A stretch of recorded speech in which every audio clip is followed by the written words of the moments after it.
In Whitehall, knowledge is power. And the great office that claims to know most of all is the Treasury. It prides itself on jealously guarding its secrets and employing the cleverest civil servants in the land. Treasury was a brilliant department. It was the best department I ever served in. It's like an Oxbridge College, some brilliant minds engaged in open debate and completely detached from the real world. The Treasury is the Ministry of Tax and Tears. In the final episode of this series on the great offices of state, we'll tell what's really gone on over the years inside the Treasury's secret citadel. The poor Treasury, its post-war history is routine, punctuated by the worst kind of orgy, really.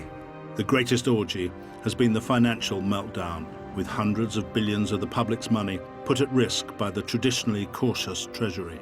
We're in a situation which would have been unthinkable, where the bank doors couldn't have opened, the cash machines wouldn't have functioned. All over the world, people couldn't have got money. It would have been catastrophic.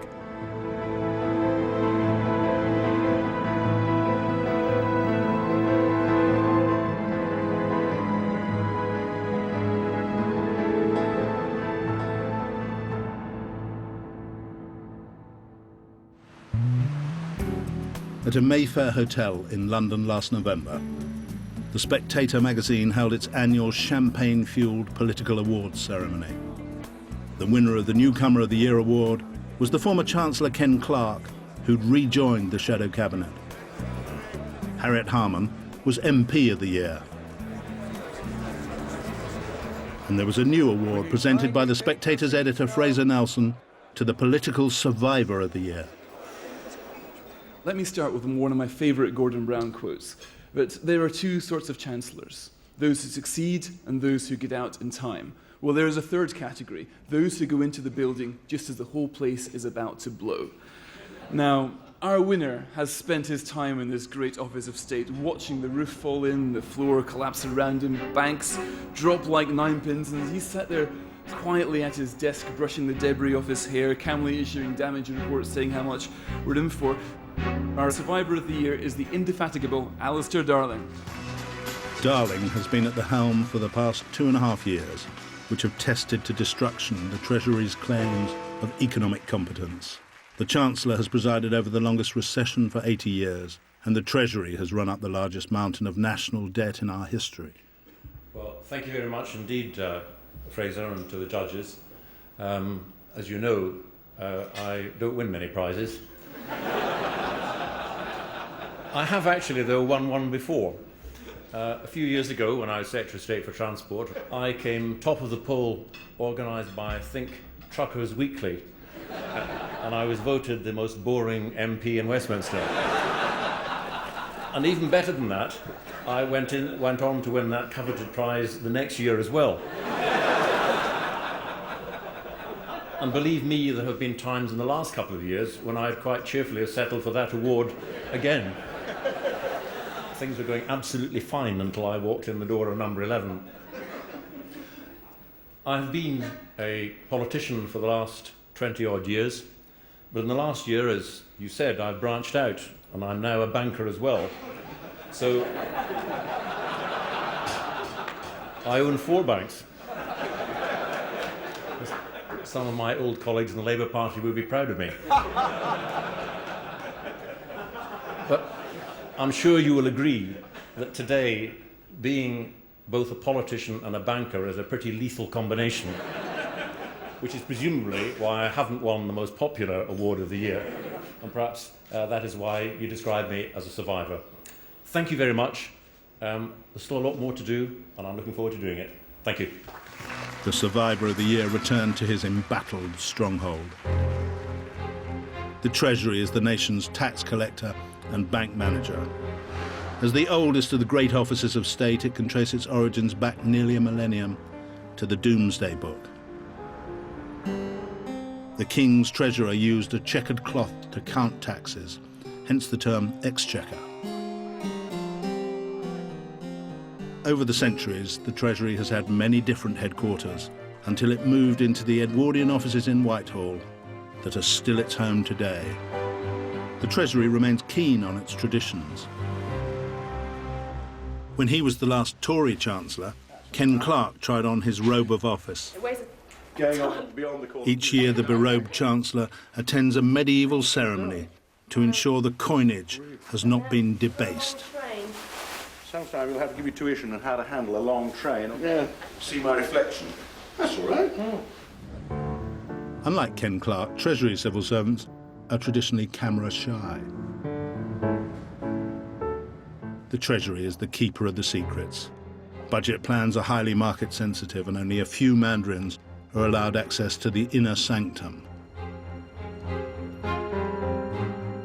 Over the years, Treasury officials and the building itself have combined to create a very distinct culture, which one senior mandarin describes as treasuriness.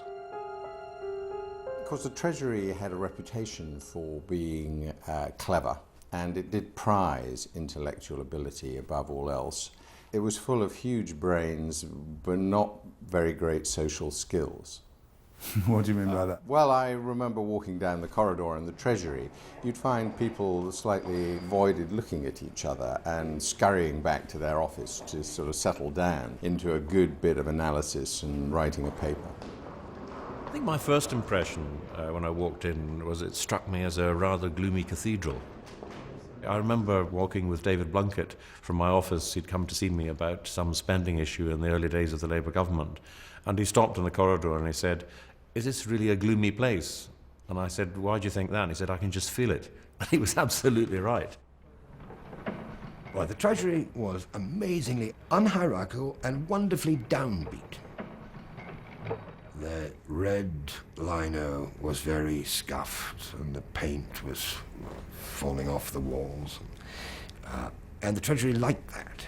It liked to demonstrate that it was a downbeat place. The Treasury has always been proud of its pinch-penny style. Government equipment is zealously recycled. In the 70s, there was hardly a stick of surplus furniture in the Treasury vaults.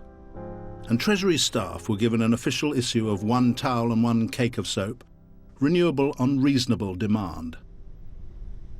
Well, the Treasury always was a very dreary building, maybe suitable for its rather difficult task.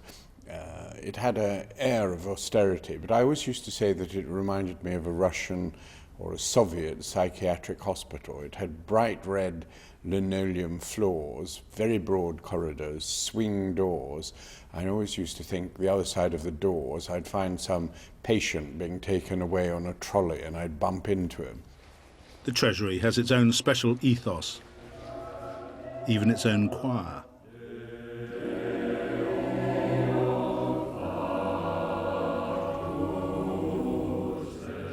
The high priests of the economy work here. Their job is to run the economy smoothly and avoid the twin perils of inflation and recession.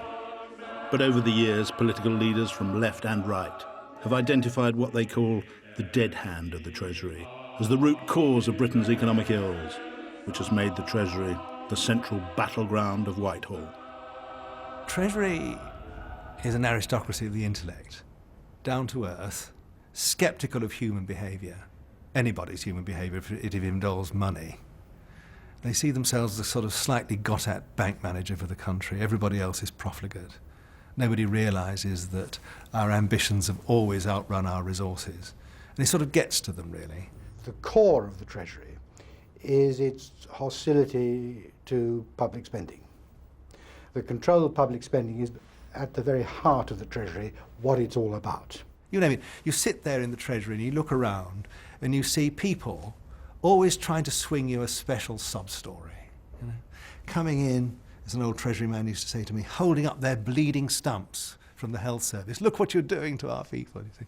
And you're bound to get a bit jaded in the service of the Crown, aren't you, if you deal with that version of the dark side of life, everybody wanting more than they can afford. The Treasury is also instinctively hostile to reductions in taxation. Partly, I think, because it never really believes that ministers will actually succeed in holding public expenditure down, even though it wants to see it held down. It really is very cynical and doesn't believe it'll happen, and therefore it feels you have to have high taxes in order to pay for it. That's the second best. But also because there's a kind of rather austere, rather hair-shirt, rather superior attitude among Treasury officials. Sort of, what have the public done to deserve tax cuts? They haven't done nearly well enough, and so we mustn't give them these sweeties. Sir Peter Middleton was the quintessential Treasury mandarin. He worked for 8 different chancellors and ended up as permanent secretary. It's quite convenient for governments to describe it as the dead hand of the Treasury. But the fact of the matter is that all governments have to be restrained in what they can do because there are only a limited number of resources. They realise that they have to explain that, and one of the ways of explaining it is that there are a lot of awful people in the Treasury who won't let them do things. The First Lord of the Treasury is the Prime Minister, while the Chancellor is officially only the Second Lord. But the Downing Street neighbours are often at odds over economic policy, as institutional rivalry and tension is built into the relationship between the Treasury and Number 10. The Prime Minister of the day normally has a much more populist agenda than his Chancellor. Chancellors traditionally want to keep a tight hold on the national purse strings. While Prime Ministers want to be expansive and please the voters, Chancellors want to reassure the money markets and show they are in control. There have been many bitter battles over the years between the Treasury and Number 10. The Cabinet Secretary, Sir Gus O'Donnell, used to run the Treasury before becoming Whitehall's top mandarin. As Cabinet Secretary, you get a unique view of this. You sit next to the Prime Minister, like on his right at the Cabinet table, and as you look round that Cabinet table, you see in front of you a whole array of spending ministers. And you have the lonely position of the Chancellor and the Chief Secretary, who are the ones who have to raise it through tax. In terms of sheer numbers, it's a bit of an unfair fight, which is why the Treasury has a reputation for having to be very firm and have lots and lots of different words for no. A Chancellor has to be Scrooge, whereas a Prime Minister has to be Santa for 12 months a year, giving out the goodies. And that's the tension. The Chancellor, in a sense, is the bad policeman, and the Prime Minister is the nice policeman. And the Chancellor is a nasty one, but of course they work very closely together if the thing's going to work at all. Over the years, the Treasury has seen numerous attacks on its power over the economy by 10 Downing Street. Successive Prime Ministers have sought to go for continuous economic growth and end what they saw as the Treasury mandarins' stranglehold on the economy with their restrictive, safety-first policies. 45 years ago, the new Labour Prime Minister, Harold Wilson, pledged to abolish Britain's stop-go, boom-and-bust economic cycle. Wilson said, "Whichever party is in office, the Treasury is in power, and that's going to change." He appointed Jim Callaghan as his first Chancellor. As I walked out, a very urbane figure glided towards me and said in a silky voice, "My name is Ian Bancroft and I am your private secretary. The permanent secretary would be very happy to see you if you would care to come through." It was all said in tones of the utmost politeness, and yet a clear indication that if I didn't go, they wouldn't think much of me. So I went next door and was immediately sat down in the Chancellor's chair in the study there. And on the table, in the middle of a blank sheet of blotting paper, was a huge document which was about as thick as this, literally as thick as this, in foolscap, all beautifully typed. And it was a brief that the Treasury had prepared during the election period. And to read that really was like throwing a bucket of cold water over me, because I realized for the first time that the figures we've been working on about the balance of payments were really quite out of date, and not only out of date, but we'd underestimated them very seriously. Good evening. I'd like to tell you about the position I face as Chancellor of the Exchequer. First of all, I've got hanging like an albatross around my neck a rather dreadful overseas deficit that must be cleared off. and the sooner we can clear it off, the better. Callaghan and the Treasury no longer had a monopoly on economic decision-making. Wilson had created a rival ministry that his colourful deputy, one George Brown, would run. The Department of Economic Affairs would be expansionist and a counterweight to restrictive Treasury orthodoxy. The outstanding thing we ought to do, obviously, is to get up our economic strength, operating a national plan. A plan for steady, continuous, controlled production and expansion. George Brown drew up a highly ambitious 5-year national plan agreed by both sides of industry. The aim was to match post-war West Germany's miraculous economic growth. History is being made here today. Trouble was, the Treasury remained the bank manager. They controlled tax and spending policy. And those are the engine rooms in Whitehall. Whereas I thought that Mr. Wilson had set up the DEA so that we could, in fact, organize the country economically, and the Treasury would become the Ministry of Finance, I found out only too late that what he had done was to set up what he likes to call creative tension. And the Treasury was left with all its powers unattenuated. In fact, the DEA's fate had been sealed on Labour's first day in office. At a secret meeting, Wilson, Callaghan and Brown had followed Treasury advice and decided not to devalue the pound. Defending sterling took priority over economic expansion. Have you been discussing the economic situation this morning? We've been discussing the affairs of the nation, yes. We've been discussing the economic situation. We've been working very hard, yes. What have you actually been doing this morning? Any talk of devaluation was taboo. Harold Wilson wouldn't let anybody talk about the possibility of devaluation for fear of it leaking and people thinking it was being considered, because it would produce a run on the pound. And indeed, the Treasury did contingency plans in immense secrecy of what you would have to do if indeed you were forced into a devaluation. But it was done under code names, under wraps, as if by not allowing anybody to mention the great unmentionable, as it was called, it would go away. Treasury officials felt it was a matter of national honour to defend the pound.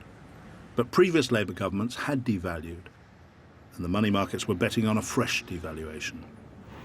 But the plain truth is, because of the prejudices of the city about the Labour Party, the Labour government always has to do rather more than the Conservatives do in order to reconcile the stupidities of the city. Callaghan's 3 years at the Treasury were dominated by the constant need to reassure the money markets in an increasingly desperate battle to prevent devaluation. The forward market is quite erratic today, so chaotic conditions. But in November 1967, the city suddenly learnt that the Treasury had run out of treasure to defend the pound. Labour had been forced to devalue. Police reinforcements are drafted into Downing Street tonight as the crowd outside number 10 built up to about 300. The entry was barred by police. There were boos as the Chancellor, Mr. Callaghan, left his home next door. Mr. Callaghan, BBC and ITN, have you anything to say?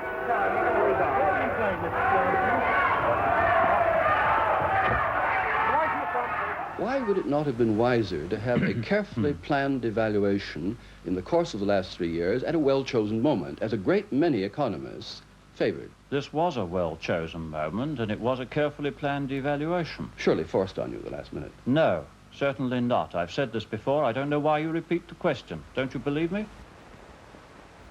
Treasury, I think, never quite really recovered its poise after that devaluation, because it was in the worst possible conditions it had been forced upon them. And a great deal of their pride, too, professional pride, went into holding the rate, because it was seen as a defeat for the UK. And I don't think the Treasury entirely recovered its confidence after that. Devaluation had been another awful Treasury orgy, costing hundreds of millions. Inside the Treasury, officials lived in conscientious austerity. The problem in the salad bar was how to cope with inflationary rises in the cost of raw materials without depressing the level of demand in their unsubsidized canteen. And when the Conservative government imposed a 3-day week to conserve fuel during the 1974 miners' strike, Treasury officials worked on in candlelight, feeling it was their duty to set the nation a good example. When the Tories lost the election and Labour's Dennis Healey took over the Treasury, he inherited a country that seemed to be heading fast towards bankruptcy. Inflation was running at 30%, and public spending seemed out of control. For most of Healey's time as Chancellor, Jim Callaghan was Prime Minister. The two men were determined to present a brave face to the world as the Treasury once again battled to maintain the value of the pound. We're now in a better position to achieve our economic miracle than any time since the war. Do you think that the pound is now basically out of trouble? My own view is it will settle at a rate which will hold for quite a long time. 2 months after that interview, Healey set off from the Treasury to fly to an international meeting of finance ministers. But on his way to Heathrow Airport, he heard on the car radio that the pound was plummeting on the foreign exchanges. The only time I was really shaken as a minister was that famous day when the pound collapsed and I had to turn back from the airport to deal with it rather than go on to the Philippines, where I'd have been out of touch with Whitehall for 17 critical hours. And I felt the world was collapsing round me. To bail Britain out, the Treasury applied for a massive loan from the International Monetary Fund, and Healey drove up to Blackpool to confront his sceptical party. I'm going to negotiate with the IMF on the basis of our existing policies. But when I say existing policies, I mean things we don't like as well as things we do like.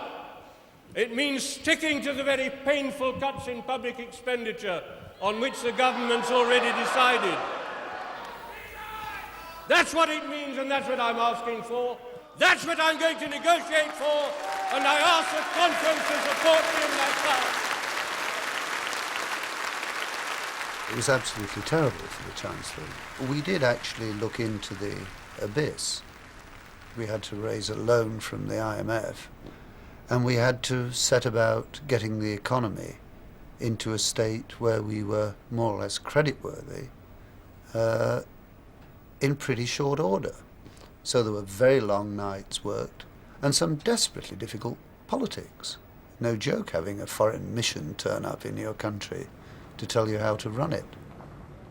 The men from the IMF went through the Treasury's books, and they demanded slashing cuts in Britain's public spending as the price of their multi-billion-dollar loan to Britain.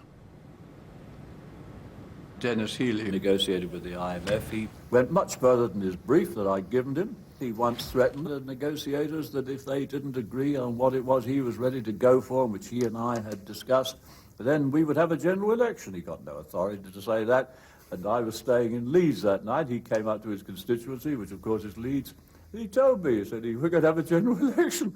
I said, oh, thank you very much. But I didn't mind because I knew it was a negotiating tactic. The proof of the pudding is in the eating, isn't it?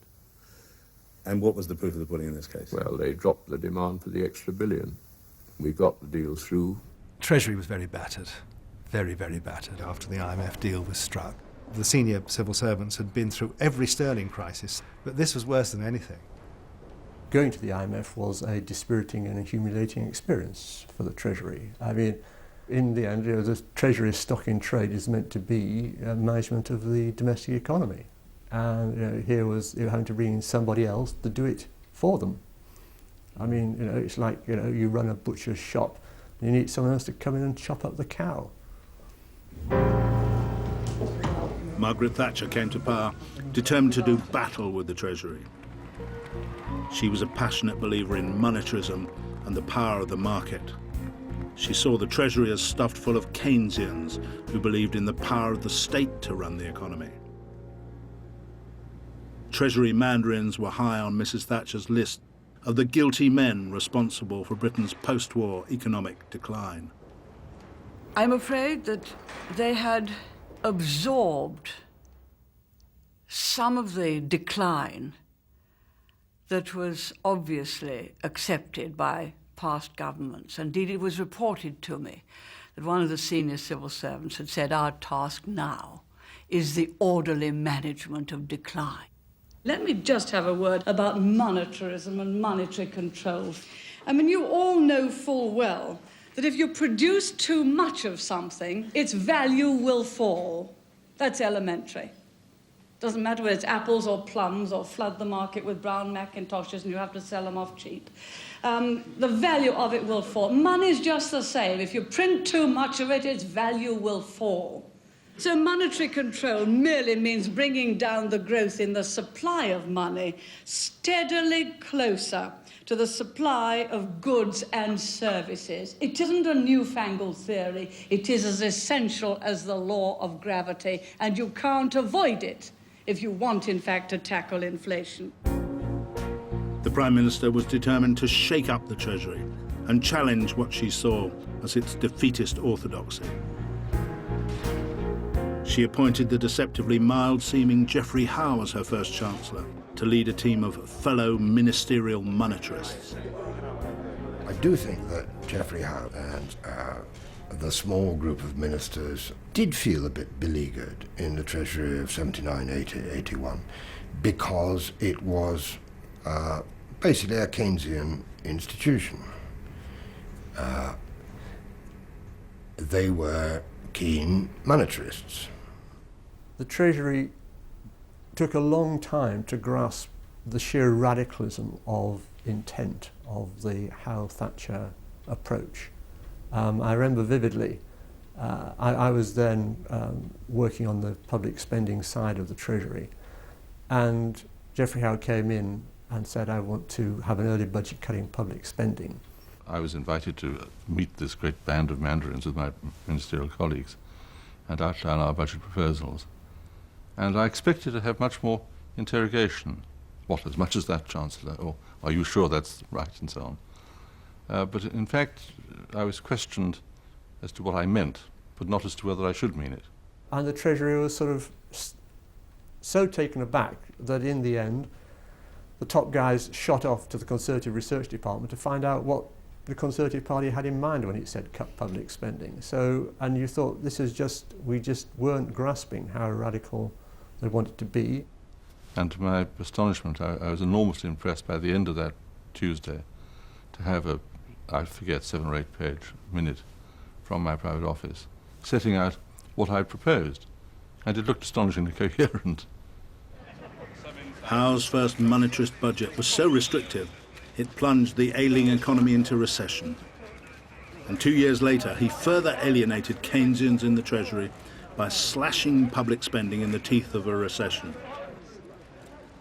Their outrage was expressed in letters to the press signed by 364 academic economists, warning that unless the monetarist policies were changed, disaster would follow.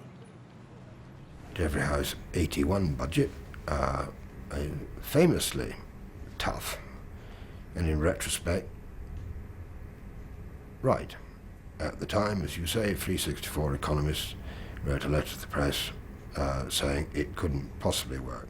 I thought of a good joke which Geoffrey used in a speech at the Mansion House, where he said an economist is someone who knows 364 ways of making love, but he doesn't know any women.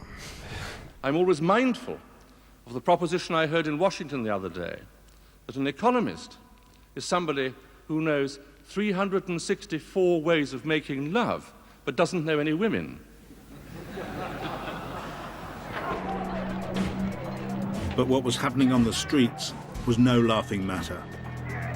In 1981, there were riots across the country as Mrs. Thatcher's monetarist medicine took effect. The economy imploded. 15% of manufacturing industry disappeared as bankruptcies and unemployment reached record levels. It was only when Mrs. Thatcher showed she was an Iron Lady by demolishing the Argentinian invaders of the Falklands that her fortunes changed. As Britain came out of the recession, she won a landslide election victory. She was determined to continue with her transformation of the Treasury and brought in another true monetarist disciple. Nigel Lawson replaced Geoffrey Howe, who'd been made Foreign Secretary. She said, Nigel, I'd like you to take over from Geoffrey as Chancellor. She said, just one thing, you must have your hair cut. I used at that time to wear my hair quite long, and I suppose she thought it would not create confidence in the financial markets if you had a long-haired chancellor. At the Treasury, monetarist mandarins were beginning to replace the Keynesians. And as the economy began to expand, Mrs. Thatcher praised Lawson as my brilliant, brilliant Chancellor. But soon things began to go wrong between the Treasury and Number 10. As First Lord of the Treasury, the Prime Minister is responsible for the government's economic policy. But as inflation returned in the late 80s, Mrs. Thatcher found Lawson secretive. And by her own admission, she was reduced to ringing up her spies in the Treasury to find out what his budget plans were. It was even rumoured that she had bugged Number 11. The fundamental problem was that the Chancellor and the Prime Minister had ceased to get on, because the Chancellor came to believe that he should be left to run economic policy, and Prime Ministers don't do that. It was like a disease affecting the Treasury. It was pretty clear that all was not well.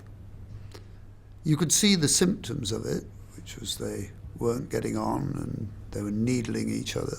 She was slightly paranoid by that time and was, I think, afraid that I may be up to something that she didn't know about. In fact, that was never the case.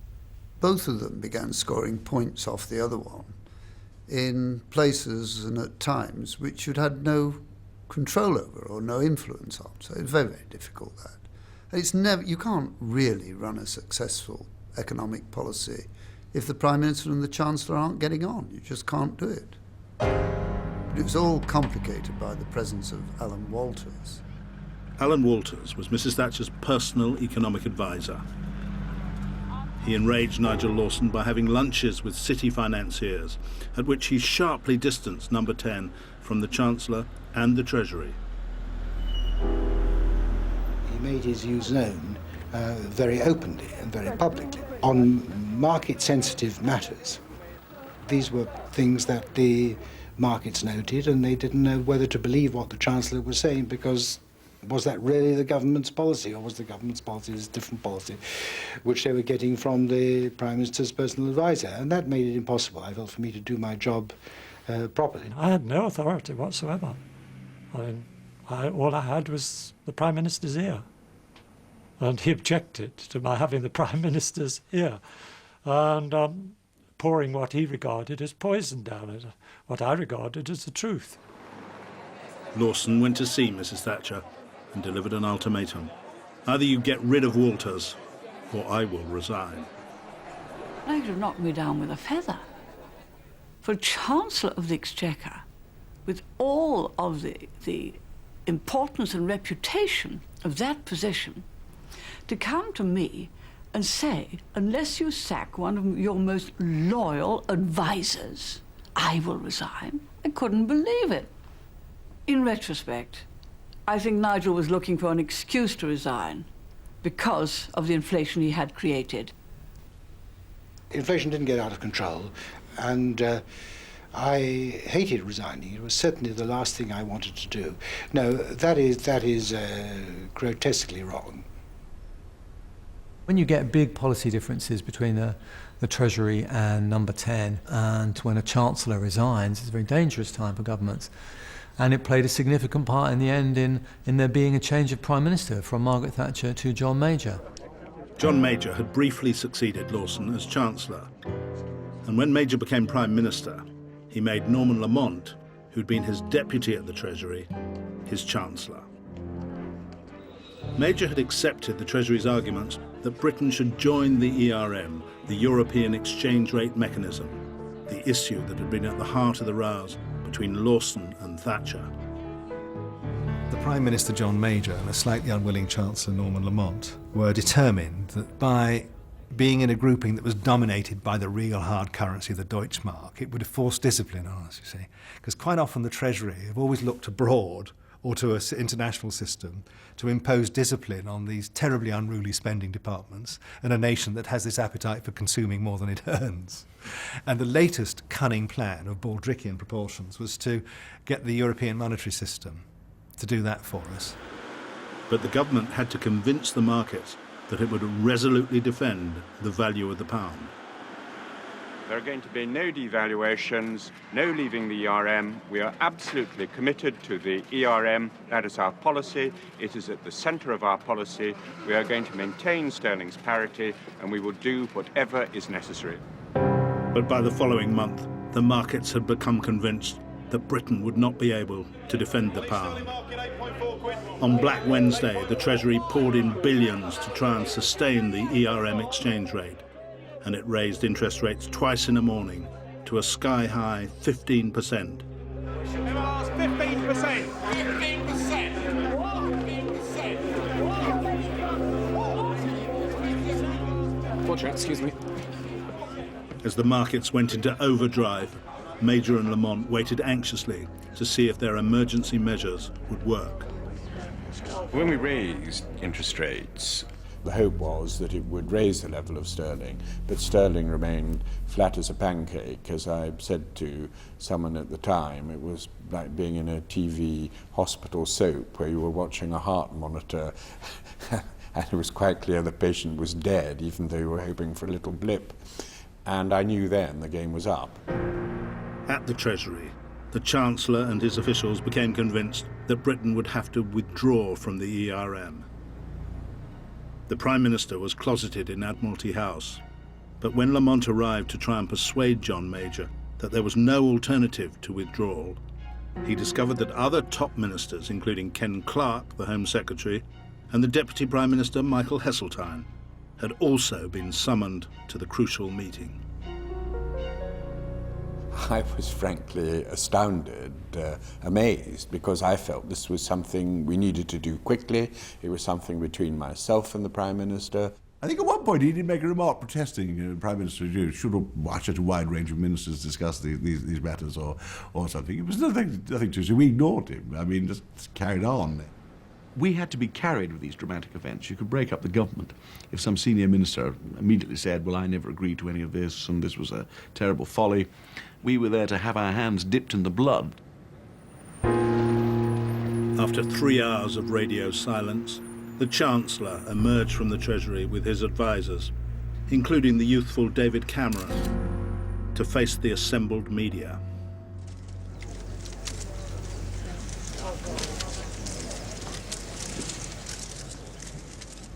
Today has been an extremely difficult and turbulent day.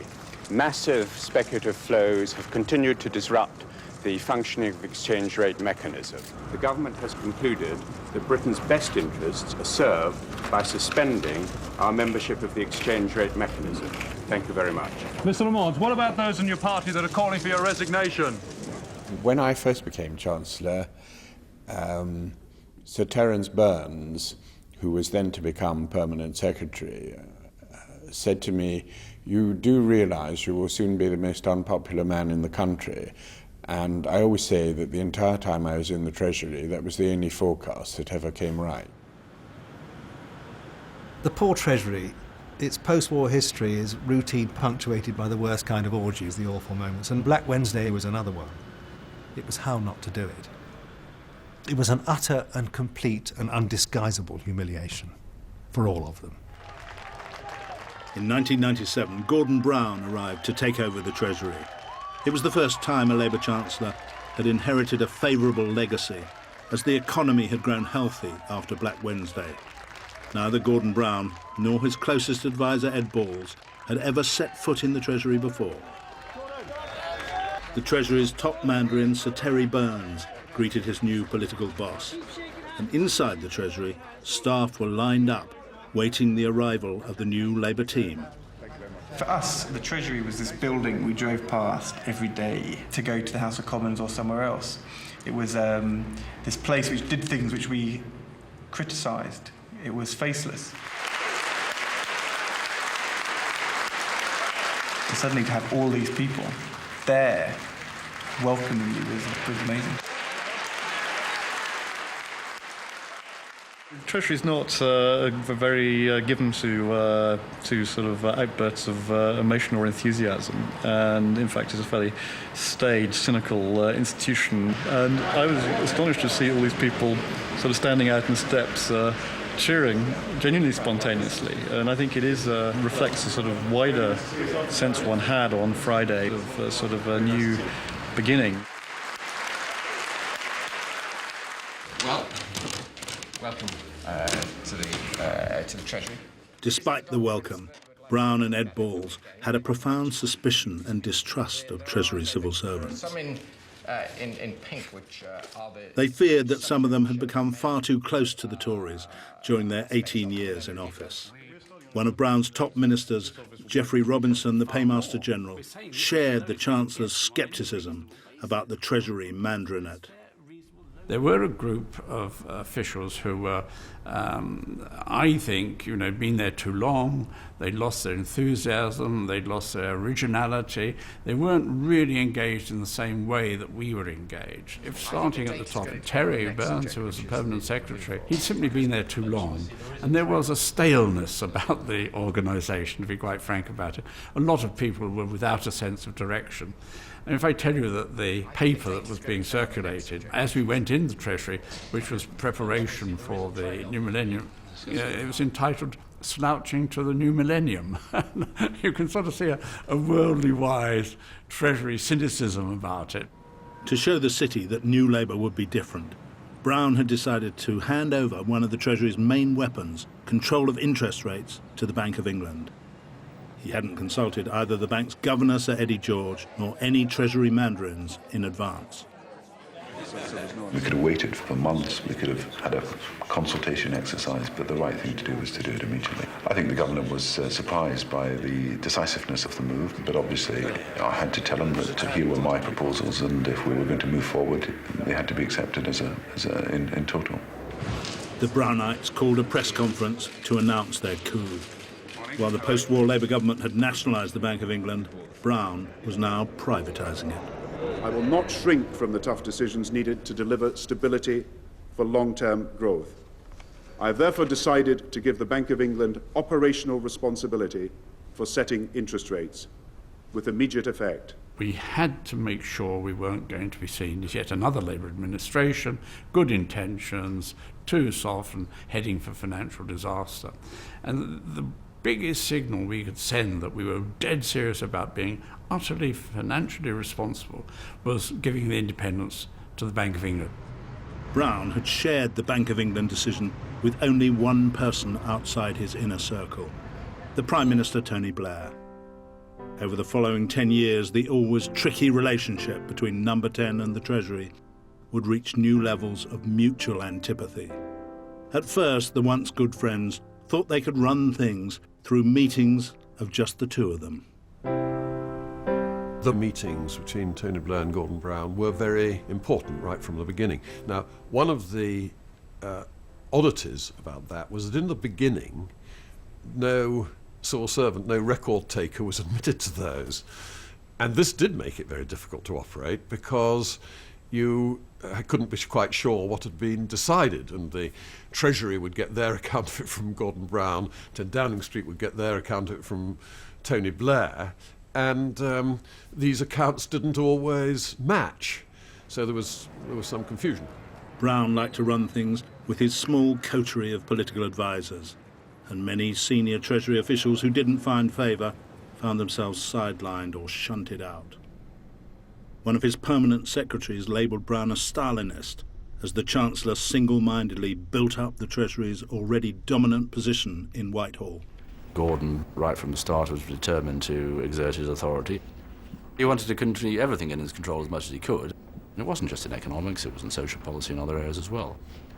There was a reluctance to bring Number 10 into policy discussions, a reluctance by the Treasury to bring the Prime Minister in, and lack of the Prime Minister's determination to make certain that he and people at Number 10 were brought in at an appropriate time on some budget decisions. There was a problem with the budgets in the sense that it was a very leaky operation that Tony ran, and if we'd given them the most difficult things we wanted to do, it could well have got into the press straight away, and it would have then been much more difficult for us to do it. If a Prime Minister asks for a paper or a series of papers on particular subjects, I think it's outrageous that they do not come across from the Treasury, and that happened on a number of occasions. It was just a preposterous way for a Chancellor to treat his Prime Minister. If you started to talk about things like that in front of Tony and his advisors, you could bet your bottom dollar it would leak. So it's better not to.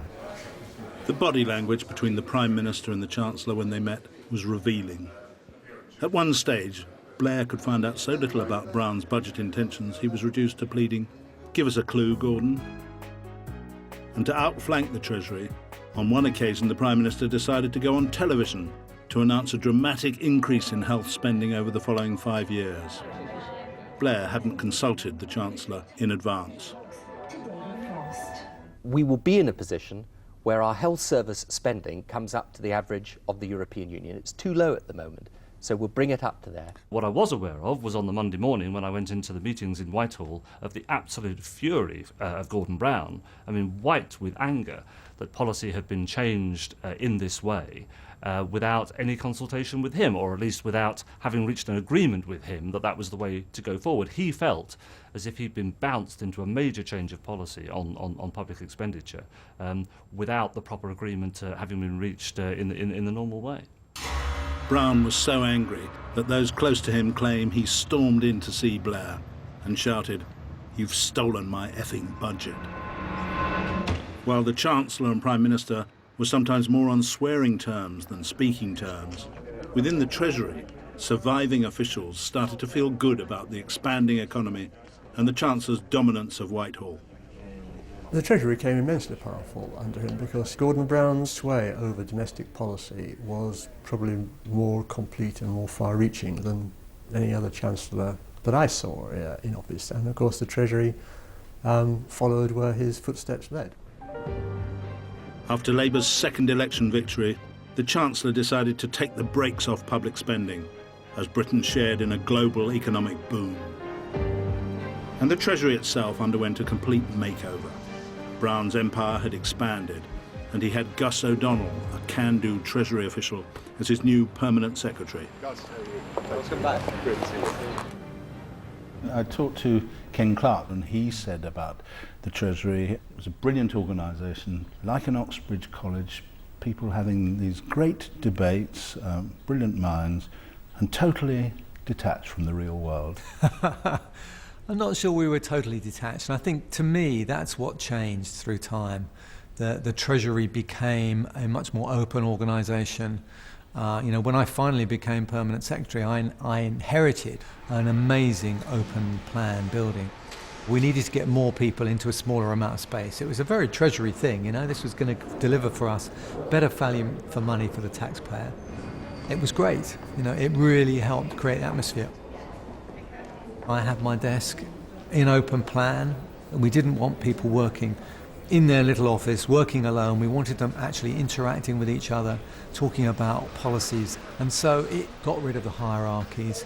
Then you found people stopping by, talking to each other, very informal, and a brilliant restaurant, which was also an attraction. And I think that the symbol of that open plan building and the difference that made to the way in which people worked was really tremendous. And I was just incredibly lucky to inherit that on my first day as Perm Sec.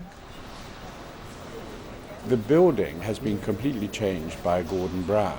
He's spent huge amounts of money on it, and it now looks like a Marriott hotel. With the economy booming, the banks were making record profits, and the Treasury was raking in a huge tax take from the financial sector. The Chancellor had a hands-off approach to regulation as he opened the new Lehman Brothers headquarters in London. It is a particular pleasure to be able to see this spectacular development on this site, and let me formally declare this new building open. Thank you very much. To the delight of Lehman's chairman, Dick Fuld, the Chancellor paid glowing tribute to the greatness of the 150-year-old American bank and to its buccaneering approach that contributed so much to Britain. Mr. Chancellor of the Exchequer. As we enter the 10th year of growth under this government, the only government in British history to be entering the 10th consecutive year of uninterrupted economic growth. And I have said before, Mr. Deputy Speaker, no return to boom and bust. But in the traditionally cautious and cynical Treasury, how did officials regard the Chancellor's claim to have effectively abolished the laws of economic gravity?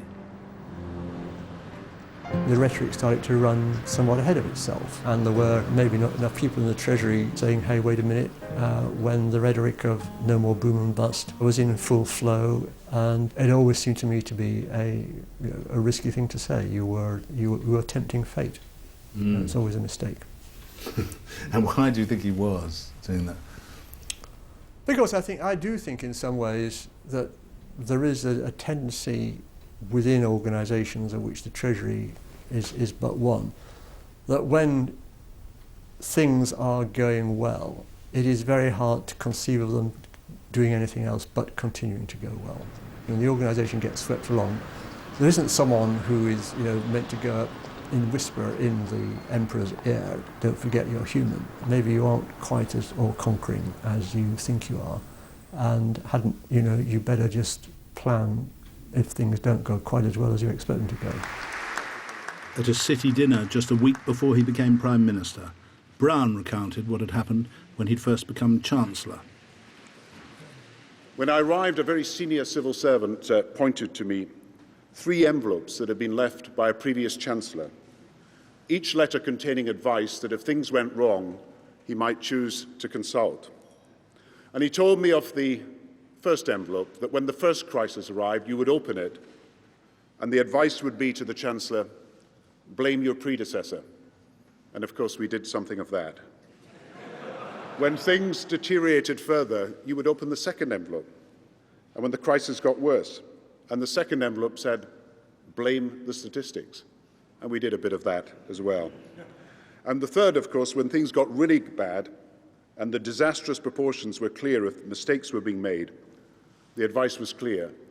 Start writing 3 envelopes to your successor.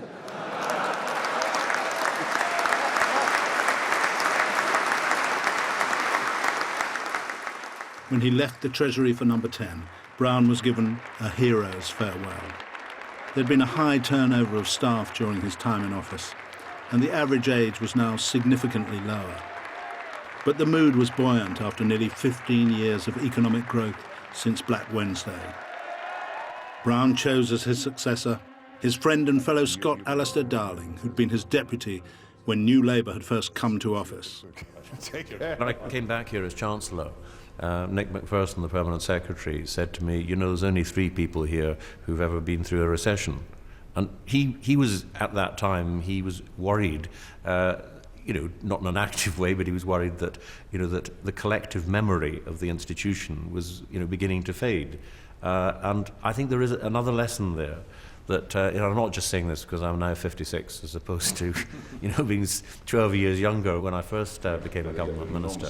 But there is something to be said for ensuring that you've got sufficient people who remember the nuts and bolts, who know how an economy works, to know what to do when there's a crisis, who know how to respond. I'm not making a case for, the place being full of Victor Meldrews. What I'm saying is that I think you do have to have, some, mechanism of ensuring that you remember things. You remember that things can go wrong as right, and, when they go wrong, that you remember how to fix them. Tonight at 10, an astonishing admission from the Chancellor himself. Alistair Darling says the economic crisis will be worse than anyone expected, the toughest times for 60 years. The Chancellor's message in his Guardian interview starkly contrasted with the Prime Minister's determinedly upbeat assessments of the state of the economy following the collapse of Northern Rock. In uncharacteristically blunt language, Darling said the public was pissed off by the Brown government. The Prime Minister felt the same about his Chancellor and ordered him to go on a round of TV interviews and eat his own words. We are taking the right action to support the economy just now, and we will continue to do that. Look, this is difficult. Yes, it's tough, but yes, we'll get through it. With Number 11 being renovated, Darling was in the doghouse for daring to say the unsayable.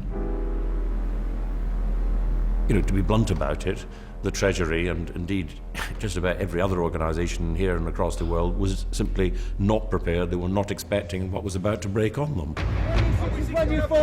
Shares plummet after the collapse of Lehman Brothers, one of America's biggest investment banks. The Lehman's crash transformed its chairman overnight from hero to zero. You belong in jail! In jail, you criminal! You should go to jail right now! In London, at the Lehman's building that Gordon Brown had opened alongside Dick Fuld, the youthful masters of the universe were out on their ears. And the Lehman's collapse threatened to send the whole global banking system into meltdown.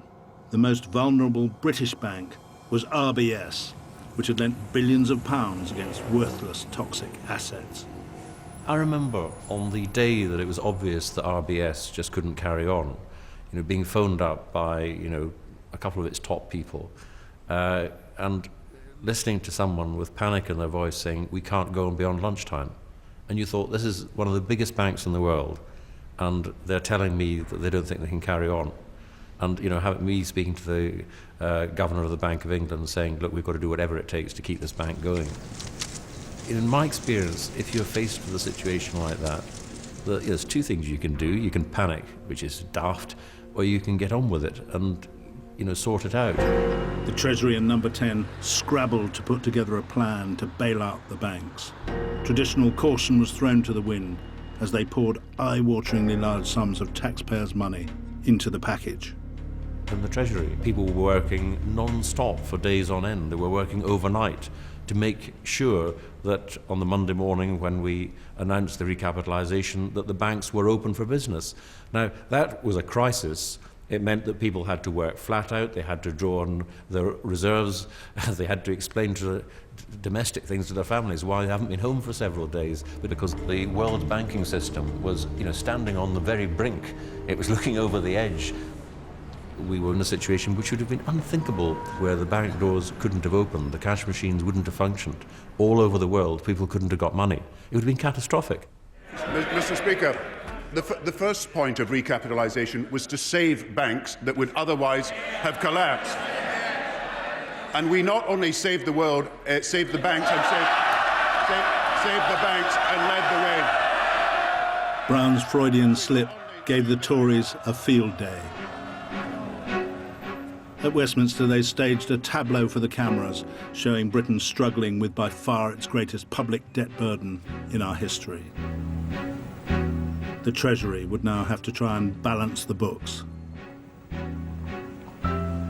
But how far did its mandarins feel that the Treasury itself was responsible for Britain's latest and greatest post-war economic orgy?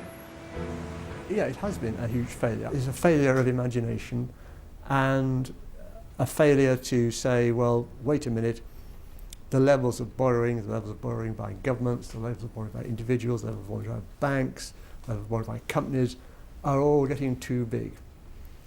And yes, I mean, that was a failure.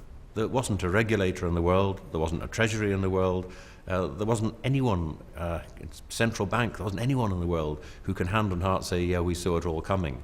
And if they did, I'd dearly like to know why they never said. They didn't see it coming.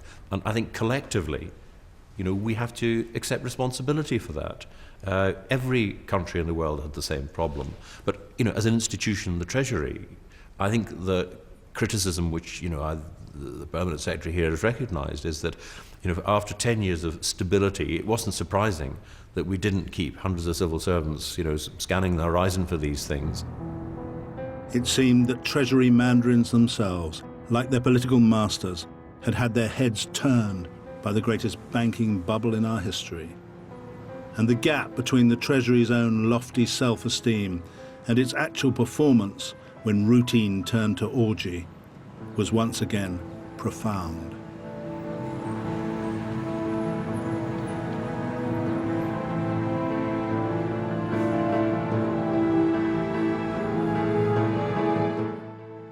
There's another chance to catch this week's brand new drama tonight here on BBC4 when Anna Maxwell-Martin and Brian Cox star in On Expenses. That's here at 10:30.